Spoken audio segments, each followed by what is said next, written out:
बच्चों नमस्कार। मैं विश्वनाथ भारती।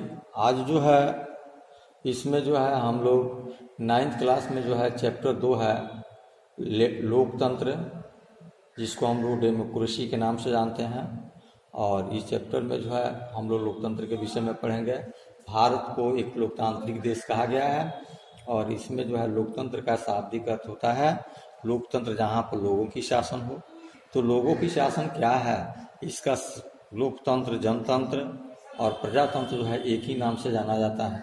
लोकतंत्र का शाब्दिक परिभाषा जो है अब्राहम लिंकन ने दिया था, जो अमेरिका के भूतपूर्व राष्ट्रपति थे। और उन्होंने कहा था कि जनता के लिए जनता के द्वारा शासन। इस परिभाषा से हम लोग एकदम पूर्ण रूप से वाकिफ हैं कि लोकतंत्र क्या है। यानी जनता का यह शासन जो है जनता का शासन है। जैसे हम लोग एमपी एमएलए का चुनाव करते हैं और एमपी एमएलए जो है वह अपनी शासन व्यवस्था को केंद्र और राज्य में संचालित करते हैं। यह हमारे जनप्रतिनिधि होते हैं। जब तक हम लोग किसी भी जनप्रतिनिधि का चुनाव नहीं करेंगे तब तक यह शासन व्यवस्था सही रूप से नहीं चल पाएगा। इसी का कहते हैं कि जनता की भागीदारी। जनता के द्वारा, यानी जनता के द्वारा शासन हो गया कि यह जनता जो है अपने द्वारा चुनी हुई प्रतिनिधि को भेज करके शासन करवाती है और जनता के लिए।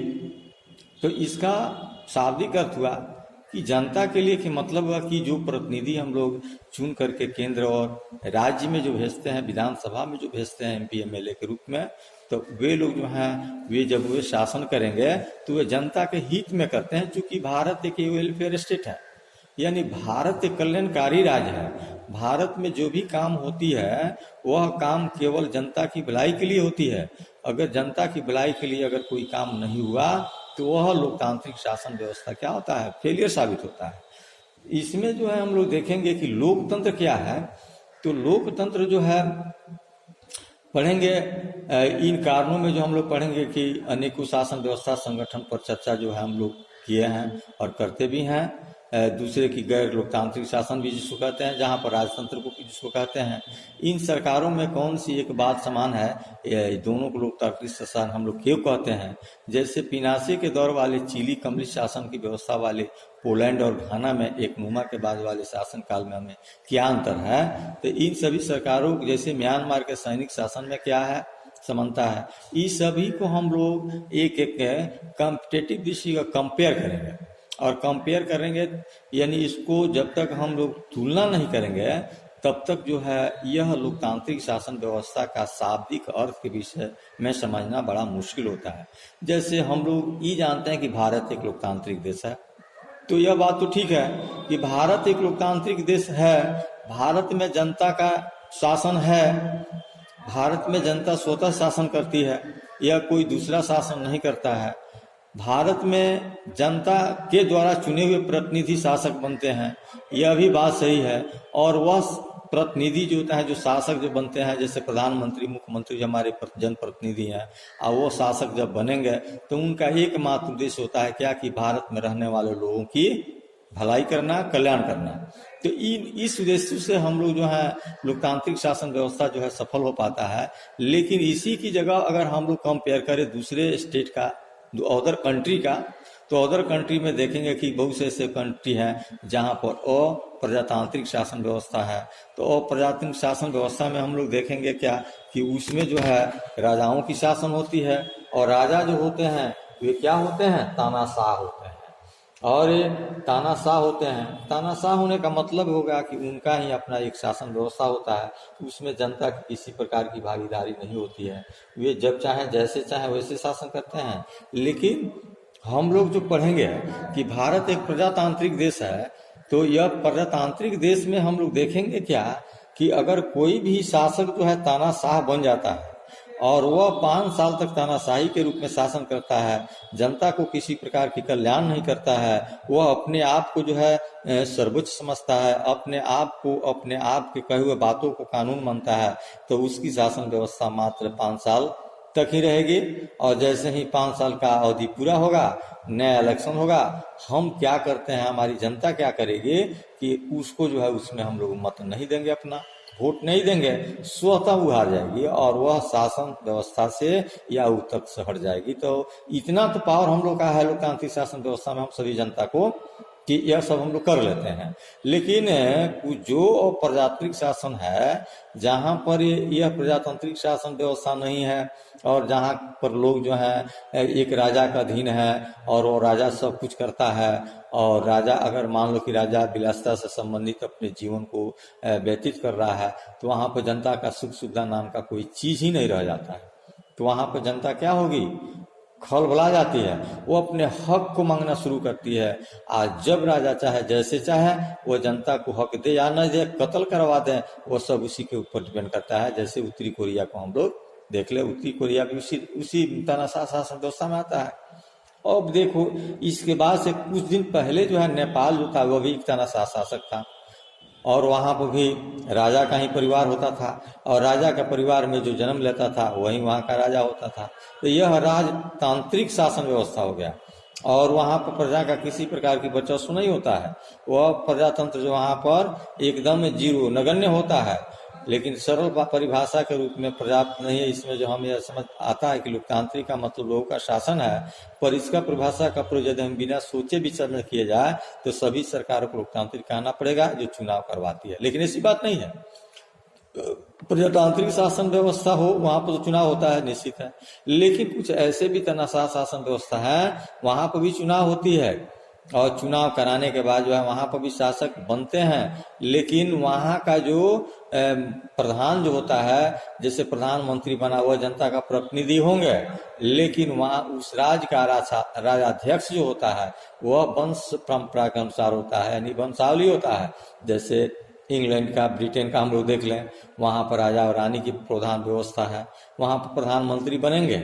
लेकिन वहां पर जो है राजतंत्रीय शासन व्यवस्था, यानी उसको राजतंत्रीय या संसदीय शासन व्यवस्था न करके उसको क्या कहेंगे कि मिला जुला सरकार है, आधा राजतंत्रीय और आधा यह सब जो है संसदीय है। लेकिन इसके साथ साथ में जो है ना, हम लोग देखेंगे कि लोकतंत्र की कुछ विशेषता भी है। इसका ऐसी बात नहीं है कि इसमें विशेषता नहीं है। जनता शासकों को चुनाव करती है, यह सबसे बड़ा विशेषता है कि लोकतंत्र शासन का एक रूप है जिसमें जनता शासकों को चुनाव स्वतः करती है। इसमें जो है इस परिभाषा के अनुसार जो हम लोग देखेंगे विशेषता के अनुसार कि शासक कौन है, किस प्रकार की लोकतांत्रिक कहे जाने के लिए उनके अधिकारों का चुनाव हुआ है, और आवश्यक लोकतंत्र में वे कौन से फैसले हैं जो बिना चुने हुए अधिकारी से भी ले सकते हैं। किस तरह के चुनाव को लोकतांत्रिक चुनाव कहते हैं, किसी चुनाव को लोकतांत्रिक कहने के लिए किन शर्तों का पूरा करना जरूरी होता है, कौन से लोग जो हैं इससे चुनाव करा सकते हैं, या शासक स्वयं अपने आप को चुनाव करा सकते हैं कि कोई इसमें चुनाव कराने वाला है। यह सब विशेषता है। लेकिन इसमें चुनाव आयोग होता है जो जनता के मत के अनुसार जो उसको चुनाव कराती है। सरकार के किस स्वरूप को लोकतांत्रिक कहेंगे, यह चुनाव हुए जो शासक लोकतंत्र में अपनी जो है मर्जी से कुछ भी कर सकता है। यह जिसको चाहे वह अपने या कीमती वोट दे करके उसको अपने शासक को बनवा सकता है। लेकिन ऐसी बात नहीं है कि हम लोग का वोट का कोई खरीदारी हो। लेकिन यह मतदान जो है इसको खरीद बेच करने वाली चीज नहीं होता है। प्रमुख फैसले निर्वाचित नेता के हाथ में होता है। अगर किसी प्रकार की अकस्माती घटना घट जाता है तो प्रजातांत्रिक देश में जो नेता होते हैं वही इसका जो है प्रमुख होते हैं, और वे जो है वह स्वतः जो है उसका निर्णय भी लेते हैं। पाकिस्तान में जनरल पर मुशर्रफ ने अक्टूबर 1999 में सैनिक तख्ता की अगुवाई की थी, और लोकतांत्रिक ढंग से चुनी इस सरकार को क्या किया, उखाड़ फेंका, और वहां पर जो है कार्यकारिणी घोषित अपने आप को घोषित कर दिया। वो स्वयं एक सेनापति था और वो वहां का क्या कहते हैं कि राष्ट्रपति बन गया। उन्हें खुद को राष्ट्रपति घोषित किया, और 2002 में एक जनमत संग्रह हुआ, और जनमत संग्रह कराकर अपने कार्यकाल 5 साल के लिए बढ़वा लिया। यह पाकिस्तानी मीडिया, मानवाधिकार आयोग, संगठन लोकतंत्र के लिए काम करने वाले आरोप लगाया, किंतु जनमत संग्रह एक धोखाधड़ी था। वह लोगों को प्रलोभन दे करके वह अपने पक्ष में मत करवा लिया। तो इससे यह सब बात नहीं साबित हो जाता है कि वह जो है वह अच्छे जनप्रतिनिधि है। यह 5 साल तक तो रहेगा, या उसके बीच में चुनाव होता है जिसको मध्यवर्ती चुनाव भी कहते हैं। यह सब लोकतंत्रीय शासन व्यवस्था के ही अंतर्गत आता है।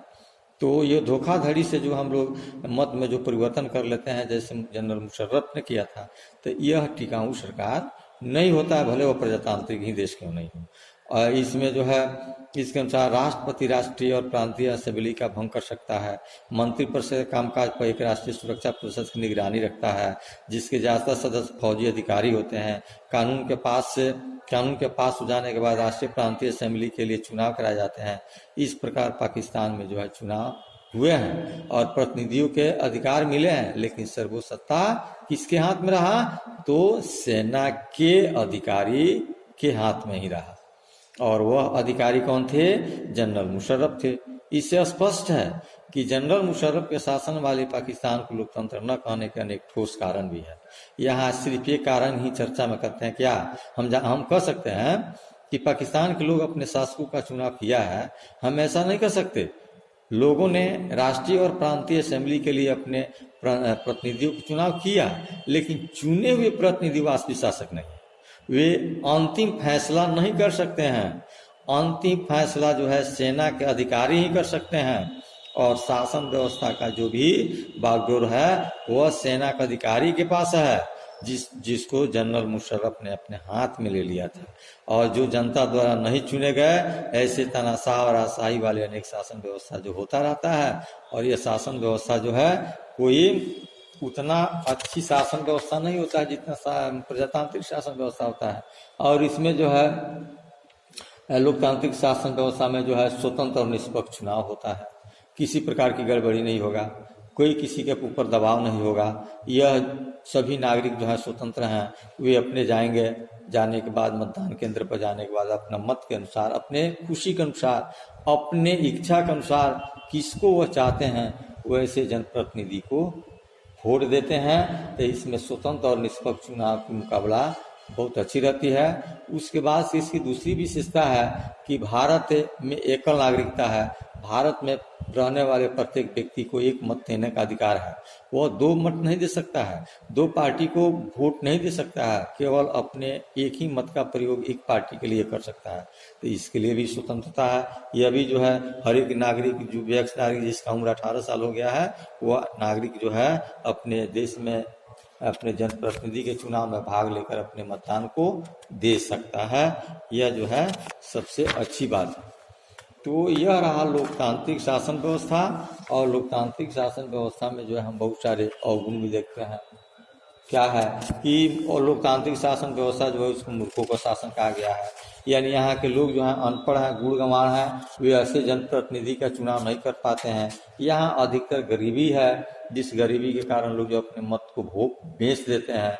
और बेचने का मतलब होता है कि जो पूंजीपति वर्ग के लोग जो हैं उस मत को खरीद कर अपने पक्ष में जनमत को संग्रह करके शासक बन जाते हैं, और वे लोग अपने तानाशाह अपने मनमाना काम करते हैं। ये सबसे मैंने हमारे देश की जो है या लोकतांत्रिक शासन व्यवस्था का सबसे बड़ा दोष के रूप में इसको माना गया है। इसलिए कहा गया है कि कोई भी शासन व्यवस्था क्यों नहीं है, अगर वह शासन व्यवस्था चलता है तो शासन व्यवस्था चलाने के लिए लोकतांत्रिक शासन व्यवस्था जो है सर्वोत्तम माना गया है, सबसे उत्तम शासन माना गया है। और यह संसदीय निर्वाचन क्षेत्र में सभी मतदाता जो है अपने अपने जनप्रतिनिधि का चुनाव करते हैं, और चुनाव करने के बाद जो है यह केंद्र और राज्य सरकार भेजते हैं, जिसका परिणाम स्वरूप हमारा जो प्रजातांत्रिक देश है वहाँ का शासन व्यवस्था सुचारू रूप से चल पाता है। और इस चैप्टर जो समाप्त हुआ, इस चैप्टर के अंत में जो है कुछ ऐसे भी प्रश्न दिए गए हैं जिस प्रश्न को बनाना अति आवश्यक है, और जिसको फेयर कॉपी में बनाना है और बना करके लाना है। जैसे स्कूल खुलेगा इस फेयर कॉपी को चेक की जाएगी। इसके लिए धन्यवाद, थैंक यू।